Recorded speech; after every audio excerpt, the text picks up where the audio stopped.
এখন ওনারা আমাদের আহ্বানে সাড়া দিয়ে 6 মাসের মধ্যে এত একটা হৃদয় বিদারক রিপোর্ট যদি তারা উত্থাপন করতে পারে, আমরা 6 মাসে কী করেছি? আপনি তালিকা করেছেন 800+, আর ওরা তালিকা করেছে 1400, তার মধ্যে শিশু হচ্ছে 140 জন। এগুলো কি? তারা যদি এত কিছু করতে পারে, আপনি এখানে ঘরে বসে এগুলো করতে পারেন না? আপনি আহতদের তালিকা করেন নাই কেন এখনো পর্যন্ত? এবং তাদের চিকিৎসার ব্যাপারে কত 6 মাস দিয়ে এখন বোধহয় পাঠাচ্ছে 1-1 করে করে, ভালো। কিন্তু এটা যদি আগে করতেন, আরও কয়েকটা মূল্যবান জীবন আমরা তাদেরকে এইভাবে মৃত্যুর দিকে ঠেলে দিতে হতো না। তারপরে আপনি পরিবারগুলো সাহায্যের ব্যাপারে কি করেছেন আজ পর্যন্ত? কিছু দিয়ে আবার মাঝখানে বন্ধ করে দিয়েছেন। আবার ওনারা তো দল করবে, ছাত্র আন্দোলনে যারা নেতৃত্বে, ওনার দলের জন্য এখন উতাল পাতাল, এইদিকে তারা নজর নাই। তার মধ্যে আবার সার্জিজ আলম নাকি ছেড়েও দিয়েছে, ওইটাও মাঝপথে আপনি থামায় রাখছেন।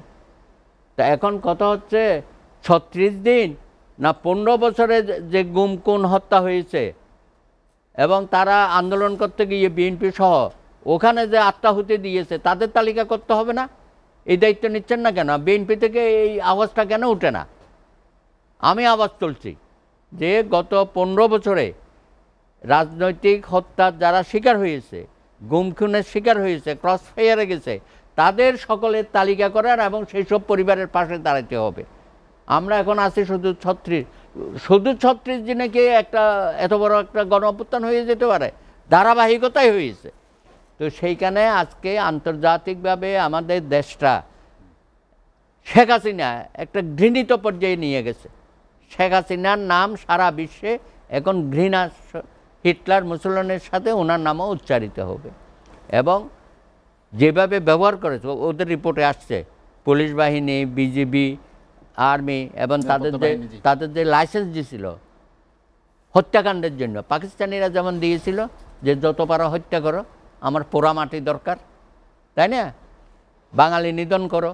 আর তুমি তো বাংলাদেশের মানুষ নিধন করেছো এবং তাদেরকে ওইভাবে তুমি ফ্রি লাইসেন্স দিয়েছো এবং মরণাস্ত্র দিয়েছো তাদেরকে, যেটা ব্যবহার করার কথা না। এই কথাগুলো আসছে না?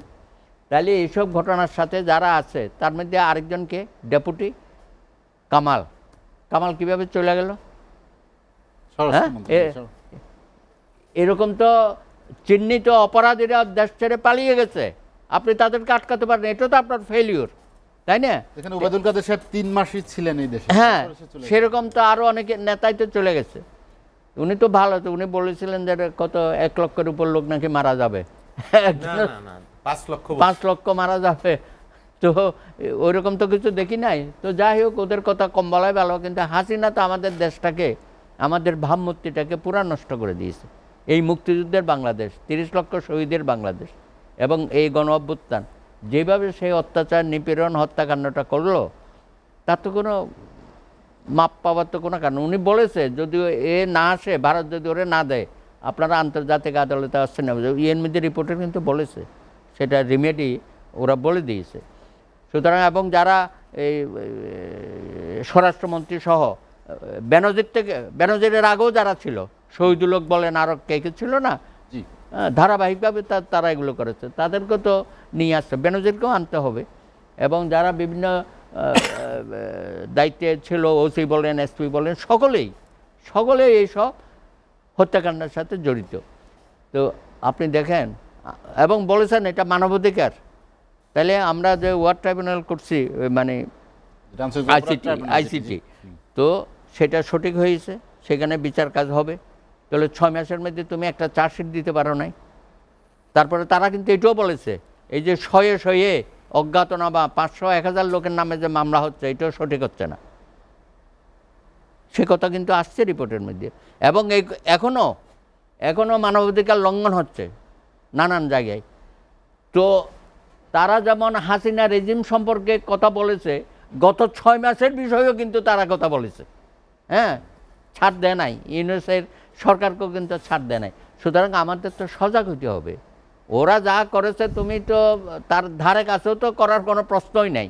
সুতরাং এইখানে মানুষ যাতে কথা বলতে পারে, এবং এই যে আজকে বুলডোজার, আপনি ছাত্ররা যে নানান এই বাড়িঘরের উপর হামলা করতেছে, এগুলো তো সঠিক হচ্ছে না। আমরা আজকে আরেকটা এই যে বিরতি নিতে কালচার, চাই। অপকালচার তুমি শুরু করছো, আগামী দিনে তো এগুলো কন্টিনিউ করবে। বুলডোজার তো অন্যরাও নামাতে পারে, আজকে বুলডোজার নামাইয়া তুমি হিরো সাজছ।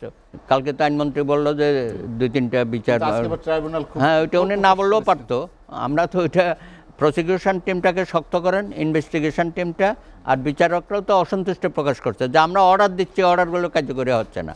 তবে ইদানিং দেখছি কিছু কিছু গ্রেপ্তার শুরু হয়ে গেছে, এবং এখানে নিরীহ মানুষ যেন হয়রানি শিকার না হয়, এটা আমাদের মনে রাখতে হবে। তাহলে কিন্তু পুরা বিচার প্রক্রিয়াটাই প্রশ্নবোধক হয়ে মানে যাবে। যারা সত্যিকার অপরাধী হ্যাঁ, তাদেরকে এখানে ধরো। নিয়ে আসা হোক, আর এখানে হাজারে হাজারে আপনি গ্রেপ্তার করে বিচার করতে পারবেন না।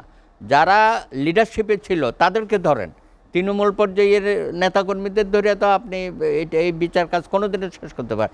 আপনি সাংবাদিকদের বিরুদ্ধে মামলা দিচ্ছেন, আপনি আইনজীবীদের বিরুদ্ধে মামলা দিচ্ছেন, হ্যাঁ, তারপরে আপনার অনেক ব্যবসায়ীদের বিরুদ্ধে মামলা দিচ্ছেন, সব মামলা কিন্তু টিকবে না।